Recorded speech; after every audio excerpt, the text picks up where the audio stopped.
Yomg'irdan keyin ko'chalarda to'planib qolgan ulkan ko'lmaklardan katta tezlikda o'tishni hamma yaxshi ko'radi. Suvning ikki yonga metr bo'lib sachrashi xuddi qimmat avtoreklama roliklariga o'xshaydi. Lekin aynan shu qisqa soniyalik adrenalin avtomobil dvigateliga jiddiy zarar yetkazishi mumkin bo'lgan dahshatli xato ekanini ko'pchilik bilmaydi. Obuna bo'ling, hozir tushuntirib beraman. Mashina harakatlanishi uchun dvigateliga tinimsiz kislorod kerak. Bu havo oldi panjara orqasida yoki bamperning eng pastki qismida joylashgan havo yutgich orqali so'rib olinadi. Siz ko'lmakdan katta tezlikda o'tganingizda suv katta to'lqin bo'lib ko'tariladi va xuddi o'sha havo yutgich trubasiga kirib ketadi. Motor xuddi kuchli chang yutgich kabi o'sha suvni havo bilan qo'shib to'g'ridan-to'g'ri o'zining ichiga, yonish silindrlariga tortib oladi. Shu yerda fizikaning eng shafqatsiz qonuni ishga tushadi. Havo siqiladi, lekin suv mutlaqo siqilmaydi.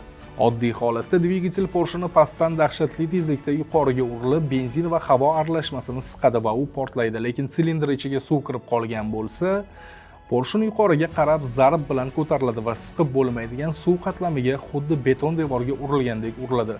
Ulkan kinetik kuch qayergadir chiqishi kerak. Suv siqilmagani uchun motorning temir qismlari taslim bo'ladi. O'ta qalin po'latdan ishlangan Porsche'ni ushlab turuvchi tayoqlar bir soniyada g'ijimlanib, qiyshayib ketishi mumkin.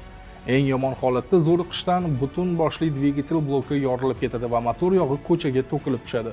Shu sabab yo'lingizdan chuqurroq suv yoki ko'lmak chiqsa, piyoda odam yuradigan tezlikda 5-10 da harakatlaning.